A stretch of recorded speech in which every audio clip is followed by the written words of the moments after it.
This is the Goode Show. My name's Surinder and I'm a military spouse. I've been a military spouse for over 26 years and my guy served 30 years as a Navy SEAL and retired as a Command Master Chief. Now, I've heard a few stories and I've told a few stories and now I am sharing stories.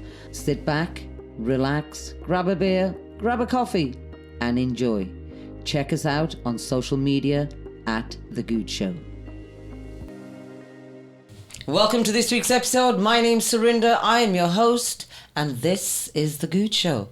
Now, this week, I think with Military Appreciation Month, continuing the whole month of May, who better than to have on the show but Kim Brinkman and our lovely young spouse, Surjana McCarthy. Now, everybody knows that Kim's with the Goode Show, and you're a seasoned spouse, Kim. You've been with Pat for over 20 years? 24 years. 24 years, girl. Wow. And Surjana, you're almost a newlywed. You've been together with Ben for...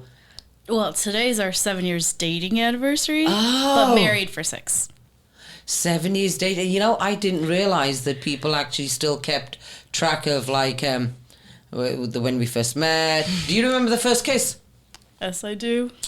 Wow, maybe I'm just older than shit that I can't remember these things. Do you remember, Kim? Yes, I do. I feel like the bad spouse here. I remember everything, really. Okay, now, Surjana, Ben, how long's Ben been active? 13 years now. Oh, 13 years, wow. I wasn't aware it was in double digits. Mm-hmm. So in Kim, obviously Pat's been around since the Stone Ages. Almost 26 years this 26 years. 26 years this month, that's Yes. crazy. Now, you've both got kids. Both your service members are obviously active duty. Kim, since you had your oldest to when you had your oldest, Surjana, obviously the Navy's changed. Childcare has changed. The world has changed, you know. Kim, tell us, did you put your kids into childcare? Was childcare available? Was it still an issue back then? I did not put my children in childcare at all. Unless I had a doctor's appointment, then they had like the little CDC thing at the hospital in Portsmouth, and you could drop them off while you went to the doctors and stuff, but I never had to put them in childcare. No, you chose to stay at home and be a home mom. That didn't sound right, did it? Stay at home. Stay at home mom. I'm a home mom. A home mom. I'm going to be cancelled. Don't cancel me. A stay-at-home mom. Surjana, did you work after you had your first? Did you try and work and raise your kids at the same time? I did try to work after the first one, but then it just wasn't adding up. The hours I was working going directly into childcare. So at that point, it was just easier to stay at home than take on the stress of work, coming home, being a mom, handling all of that. And then, so took a little bit of a break, but I'm back to working again full-time with 2 kids. Now, what you just said about your childcare, Kim, we've had this discussion as well with other people as well. When you have your kid and then you go back into the workforce, normally what your childcare is so expensive that you're really working to pay for childcare. So again, to your point as well, Kim, I mean, you're better off staying at home and being with your kids. Oh, yes. It's stressful. For us personally, it's if they get sick, then I have to take the day off, but then you still have to pay for their seat. It's not really their attendance. Yeah. You're paying for their seat at the school. Yes. Now, I remember that with both of my kids as well, even during the vacation time frame, you still had to pay for your kids' seat at childcare. You know.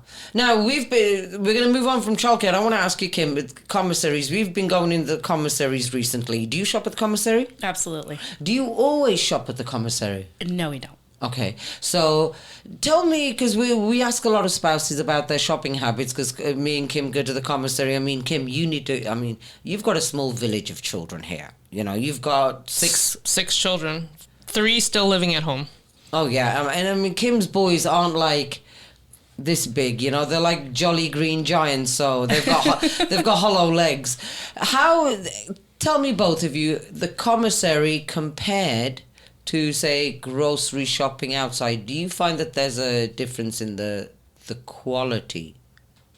There's not a difference in the quality, but a difference in the price. Big difference. Big difference in the price. I would say half That's a big difference. Yeah. If I go in there and do a really big shopping, at like Vaughn's, I'd probably pay like $600. At the commissary, like $300-$400. Do you find that with your kids being 2 and 4, obviously you still need younger things? Do you know what I mean for your kids? Yes. Compared to outside, how is the commissary? I think we were definitely going to the commissary for things like infant formula, diapers, because they did a pretty decent job of maintaining the prices, especially when there was that formula shortage that happened not too long ago, which was scary. Yeah. So we were definitely going to the commissary for that. But I think the only difference would be ease and maybe convenience, because we have a Vaughn's that's 5 minutes away, whereas the commissary is about half an hour away. Yeah, I find that with the commissary being on bases, even when me and Kim go, I mean, what?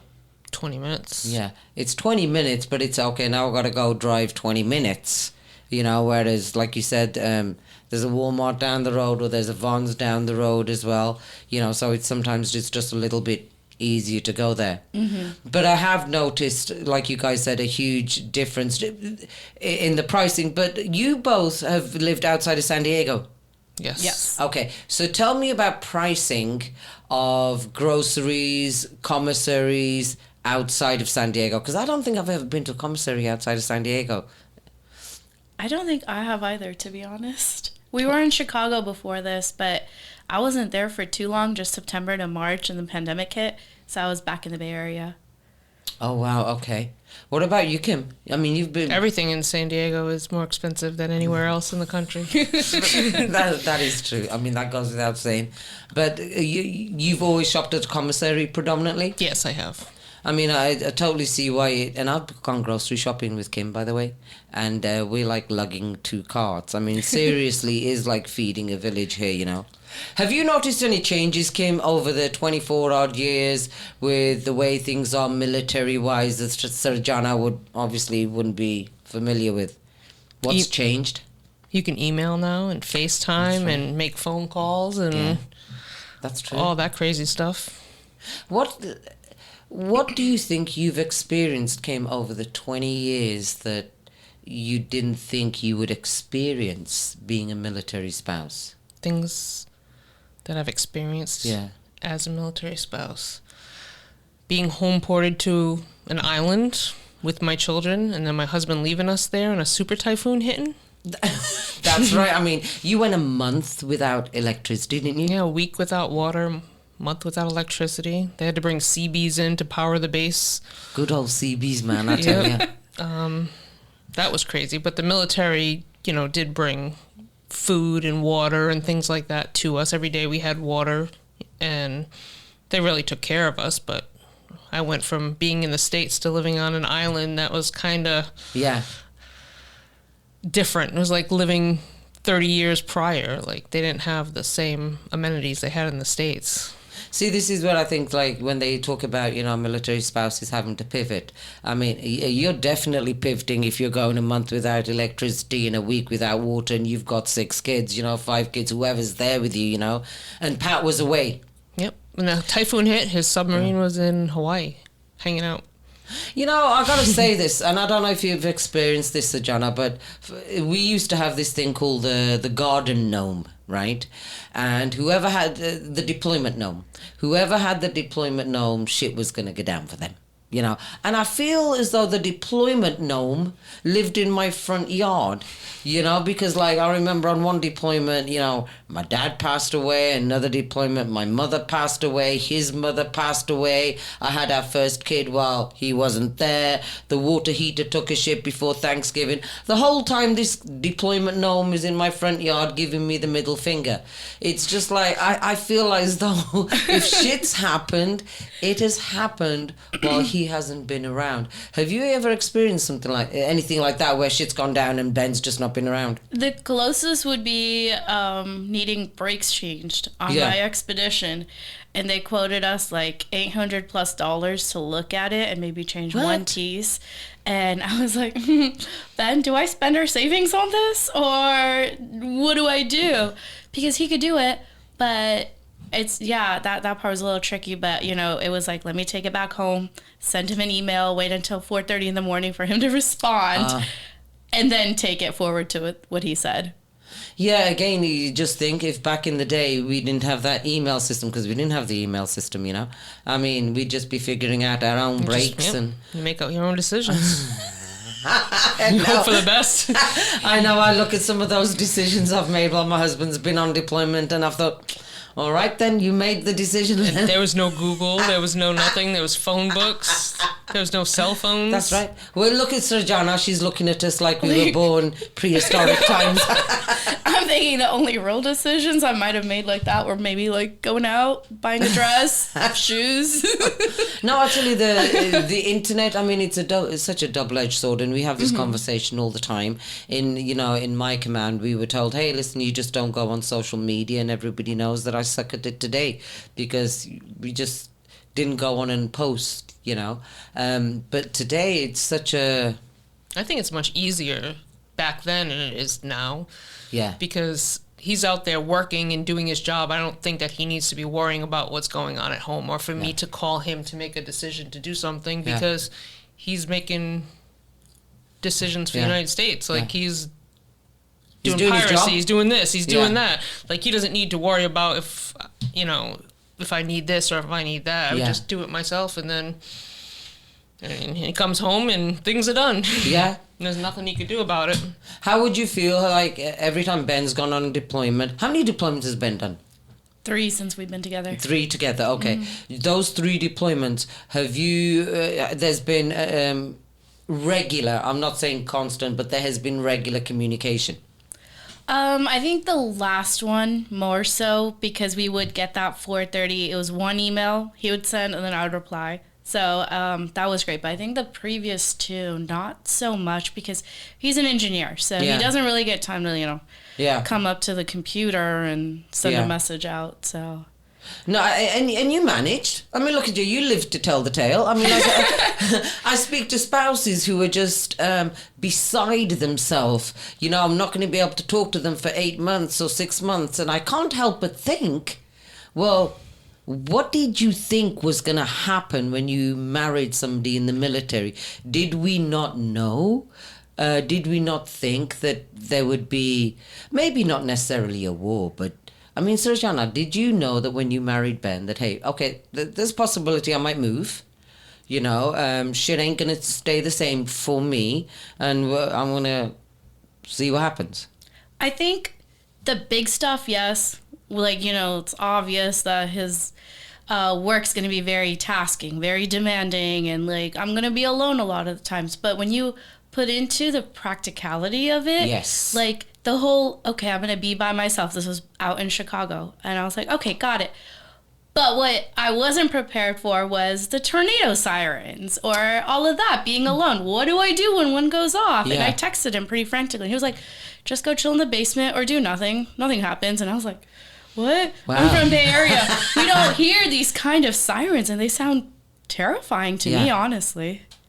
Yeah, I can understand that. I mean, wasn't there very recently there was an earthquake in Tennessee, weren't we talking about it? Yeah. And I mean, if I'd have been in Tennessee, I'd have been like, what? Earthquakes don't happen in Tennessee? So I can totally understand, where you'd be like, whoa, there's a tornado, dude, this is serious shit. It's the finer details. So I think you understand what his role entails. But when it comes to like daily living and the tiny little nuances that go into it, that's what I was like, where's the guidebook? Yes, yeah. Because the Navy has a blue jacket manual, but there's, no spouse jacket manual. You turn to page number 3 and paragraph 2. Do you know what I mean? We just got to figure shit out by ourselves. But don't you think as well, Kim? I mean, we're both, same age group. When we had to figure shit out back in the day, I loved it. I don't think I would do it any different. It was harder. It was harder, but the reward, I feel the back end of it, there was just so much more satisfaction when you got that tangible letter, when you got that phone call. It was, that whole saying of absence making the heart grow fonder. That's why I'm still married. Yeah. Because he's gone most of the time. How I understand that. And we've said that too. Somehow we're more like lovey when we're apart. Yeah. You know, I mean, I say this jokingly, but I say this seriously as well because, look, my husband retired. He's at home, and you're at the marriage seminar. I mean, it was very different to have him home all the time. All of a sudden, it was like, okay. And I think, like you said, practically, when you put things into play, subconsciously, I knew this time, okay, he's not home for 2 weeks. He's not home for a month. He's home. And I don't want to say it like that, but there is that little bit of you. Any spouse out there that has gone through the transition is going to understand this. You want them at home. And then they're at home. And you're like, oh, you're at home now. Good on you.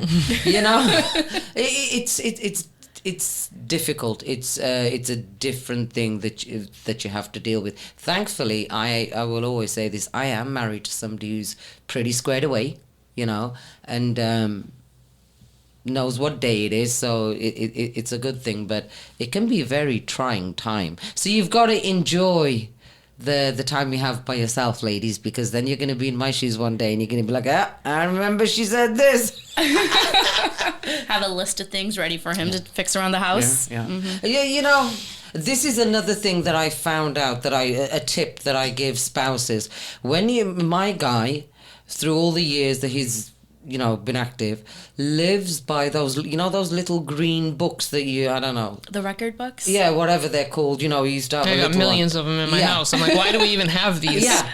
So Goode used to write it down, and then he put a little box next to it. When it was done, he'd check it off. And I realized one day that my husband lives his life off checking shit off. So on my eraser board in the kitchen, I put his honey to-do list, and I put mine on the other side, and I just go, check my shit off. And then I know he can't stand to see his not checked. So he knocks it out and he checks it off. That's it. I don't have to say it twice. He's seen it on the board. There's been no argument over Smart. it. Yeah. I figured that because he's always about with the little green check, you know, little book. And I'm like, okay, it's that check mark that makes him, you know, kind of, you know, so I don't give him a honey-do list, you know. Besides, in my husband's profession, I don't think they fixed anything. They kind of destroyed a lot of stuff. So I don't let him try and fix anything in the house. I mean, you know, another thing that I think with the military nowadays, it's different than back then. They don't do things together anymore, like as a military community. I do kind of feel like there and is you a live little on bit. base, right? Yes, I do. Yeah, so living on base, like everybody was family and friends back in the day when I lived on base. And then I've lived off base, and now nobody talks to anybody. Like, they go home, and that's it. It's like you have to force a command function these days. Yeah. It's the community, you know, building that community that you're talking about, Kim, because I've noticed that over the years as well. You know, before there was a deployment, all families would get together, it'd be a big hoorah kind of thing, and, you know, and then when they came back from deployment, it was all a big get-together. And, you know, spouses connected that way, and through the deployments, you kind of like knew, okay, who's guys on deployment, so you know that this group of women, that was your support network kind of thing. And that is sad that doesn't happen today. But not at all. We used to do that all the time. We had the spousal support groups, and we would be involved in that. Yeah. And even through deployments, we'd have kids' days and this day, and we'd raise money, or we'd go places, and everyone would do stuff together. And they don't even have, like, family support groups at half the commands my husband's been at in the last few years. Like, well, maybe they're not as active. I'm not sure. I personally have never experienced that every time he's left. And I feel like... So tell me, hang on a minute, before you carry on. Yeah. So when Ben leaves, right, now we're talking 20 odd years down the road from when our guys used to leave, right? When our guys used to leave, command got together, there was some, you know, fun, kids got together, everybody, it was that little community. What happens now? Well, I don't think I experienced that. So what, Ben's just like, all right, I'm away on a Monday morning, you give him a hug and a kiss and keep your head down? So, yeah, so I think maybe it's a little different story because all three of those times he was sent TAD, so he was volunteering. Okay. So there was almost no I had to do my own deployment briefing. Look up resources. Attend whatever like webinars or seminars I saw online to prepare myself. Like, this is what could happen. This is like all the people you could reach out to. And I think the couple of hurdles were like some of the resources required it to be an active duty member to apply. And that was a little, even though you're like, but I'm the spouse, he's deployed, and they're like, no, it has to be them. That has been an issue that I've noticed a lot. So if any of you spouses out there have come across that, we'd love to hear about it. Where, okay, you know, I'm sorry, you can't get the discount because it's got to be for the active duty, you know, member. And I remember saying to some place, hey, dude, yeah, he's active duty and he's actively away. So when's he going to use the discount? It would benefit the family. Do you know what I mean? Right. So we want to hear if you have not got the discount or the benefit or whatever it is because your active duty member has not been present. We want to know that. Sorry. Okay. Oh, yes. So Ben's had to be present to get signed up for stuff. That's crazy. Right. So I think the biggest one was trying to get one of the like a loan for that break fix that I needed, and they were like, we can't do it like with the spouse. We need the service member there to sign the papers. I mean, I understand why. Yeah. But at the same time, when he was like, it's okay, go ahead, I still wasn't able to do that. Yeah. Did you have power of attorney? No. So I didn't know to have that set up. Wow. And I think a lot of spouses don't know that as well. Let's let everybody know. If your partner's going on deployment, you need to have power of attorney. And you need to have it for real estate, you need to have it for banking, you need to have it for the kids. Like, you need all different power of attorneys. Like, everything. The other thing that I suggest as well that I did with my husband before he left, we would get a list together, just a list of contact information, you know. The fact, you know, it is what it is, and God forbid the man was not coming back. At least I had a sheet of paper of, this is who I contact, this is what happens here. You got to know, you got to get yourself, you got to be ready, you got to be in the know. I'm absolutely shocked, Kim. I really am, Surjana, that... Okay, what else should they know? You said power of attorney. What else should... they have the will and last testament. Should they have the will? That's in their KCO forms? Probably have the will, yeah. Okay. Have the ombudsman information. Yeah. So you can get a hold of the command. Yes, right? Yes. The command should be giving you the ombuds information, so should you have an issue, you can connect with somebody, you know. You went through the ombudsman training, right? I did. Yes, so you should know that stuff. I did. So I think that's where I found it. I feel like every spouse should go through that, to be honest, because I think I learned so much going through that, learning what kind of resources out there, how many resources are out there. That training was amazing, and then being able to turn around and help the community felt amazing. Now, I mean, I've come across some really outstanding ombudsmen, and then I've come across some really shitty ones as well that didn't tell you shit, you know. When you went through the training and you were ombudsman, is because I don't know what that encompasses, but does that role and responsibility also include to create a community to keep these spouses together for the 6 months, or is it just a case of, okay, hey man, I'm ombudsman, if you guys got any issues, just holla? It's more like that. I think they have a separate program for the fun family events. Okay. It was very strict ombudsman programs, a little bit more on the serious side, like, hey, we're the liaison, so we need to keep it very professional. Yeah. We would go to the command picnics and, you know, like, hey, we're here if you ever need to talk to somebody, I could point you in the right direction. And I'm here with all the resources. And if I don't know, I know who to contact to find out for you. Yeah. And it was also really nice being like, having that personal connection with the CEO, the XO, the triad. Yeah. So if any really major issue came up, you didn't have to jump through any loopholes. You're going straight to them. You know, I don't think it would be a bad idea. I mean, again, going back to 20 odd years, why things have changed And I think COVID may have something to do with it. You know, obviously everybody being shut in the house and that whole thing. But again, for us, I remember when the guys would be away, you know, we'd all have a kind of like meeting of, like, okay, this is the deal, this is A, B, C, D. Again, having that community and that support while your partner was away. We need to start creating some of that. Listen, if you're in San Diego, you want to get together and you just want to start building this awesome military spouse community, DM us, because we should all get together and we need to do it on a regular basis as well. I mean, there's no point in doing it once every 6 months, you know. Right. And this would be a great way for spouses to pass their resources on to the next spouse that might need something. Absolutely. I think just knowing that there's also a group that you can message and like, has anyone gone through this? Yeah. Well, what do you do? I think that would be great. Even if it's just a Facebook page where you could post anonymously if you feel a little shy. Yeah.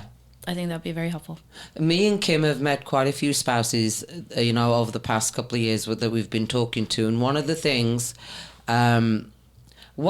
ladies, that has come to us, everybody loves a Facebook page, everybody loves an IG page, everybody loves going on there doing a little message, but you know what you cannot beat? You cannot beat getting together, not online, actually getting together, taking off your jacket, grabbing a beer and just talking to the military spouse next to you. That was Brian over in the corner. Seriously, Brian, you always tell me to be quiet. See, there you go. Holy mackerel, Brian. That woke him up. That did wake him up. But no, yes, the getting to physically together is really important. And yes. I think I really got lucky with my neighbor this time around because everyone's changing. I mean, the house across, since we've lived there, has changed 5 different neighbors. Oh, wow. But the one next door, she's so great. We get together every Friday now. We call it Fire Pit Fridays. Oh. And we just sit and talk, and it's our, like, chill adult interaction of the week, because the rest of the week you're so like work, school, everything else that's going on. So Friday comes around, you just really breathe a little and then ease into the weekend. Now, I do know as well, in regards to community, that Liberty Military Housing does a great deal, I mean, of events, which are some great events as well. They really surprised me how much they do for their residents on base housing. Have you been to any of their events? Well, yeah, you were at the marriage yes. We met you at an event. We met you to Yes. No, I like it. I do like some of the events are great, especially the ones where they provide childcare. It's like, we're there. Yes. They're nice because it puts it far out enough to the calendar where you're like, this is what we're doing. And I think that's helpful with the rigid schedules that everybody has. Yeah. I appreciate it. It's always a good time. What is one of the things that you wish somebody had told you before you stepped into the shoes of being a military spouse? Not to give your spouse a bunch of crap when they come home from deployment. You know, something I think, sometimes I think we all learn that the hard way. But yes, I get that. I'm guilty about that too. Yeah, just let them have their time, let them relax, let them decompress and be who they want to be at home and not have to worry about things. Just make them happy. Yeah. I mean, sometimes it doesn't take much, but sometimes it like a little head scratch. That's what Pat wants. There you go. And it doesn't take much at all. Nope. And how about you, Surjana? I think one of the things that I wish I had known before I wish I had known I was going to be going to as many memorial services, as many funerals. I had no idea that I knew, like we all know, that pivoting and changing and the only consistent thing with the military is change. I kind of understood that concept. And again, to your point, didn't realize it until we're practically doing it. But the biggest thing that struck out to me is how many of my friends are widows, and that really is very, very, it's very sad. Very sad.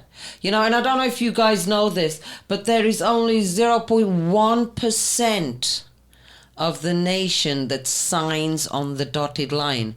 0.1%. And when we live in places like San Diego, when you think of the impact, not just economically, but in security, globally, in every way that the military has on a place, considering it's that very, very small percentage, it's a huge fucking impact, you know? So again, I just didn't realize that I'd lose so many friends and how this big machine would work. But I wouldn't change a thing. Would either of you? No. No. See, I tell you. No, there's always a positive side to it. The cup is always half full. You know, that's the way that I always look at it. Listen, it has been great. Kim, it has been great actually having you behind the mic today, you know. And Surjana, thank you so much for coming in and, you know, telling us a little bit about yourself and sharing your story. We've got to have you on again. Oh, thank you. you. Just as things within the Navy change, as in resources that are available, new things that come forward, we would love for you to come forward and tell us what's going on, you know, amongst the young people your age. Absolutely. It's been an honor. Thank you. Brian, thank you for not making so much noise. My name is Surinder. This has been the Goode Show. It's been great having you here. Enjoy the rest of May, Military Appreciation Month. We appreciate you. And I'm out. Thanks for tuning in to the Goode Show. I hope you have been inspired by today's conversation. If you loved what you heard, help us spread the word. Follow me on Instagram @The Goode Show. As military spouses, we all have stories to share, experiences, resources, and support. I want to hear your story and highlight your business. Let's connect, DM me, or visit surindergoode.com to share your journey. Until next time, take care, stay inspired, and keep doing good things.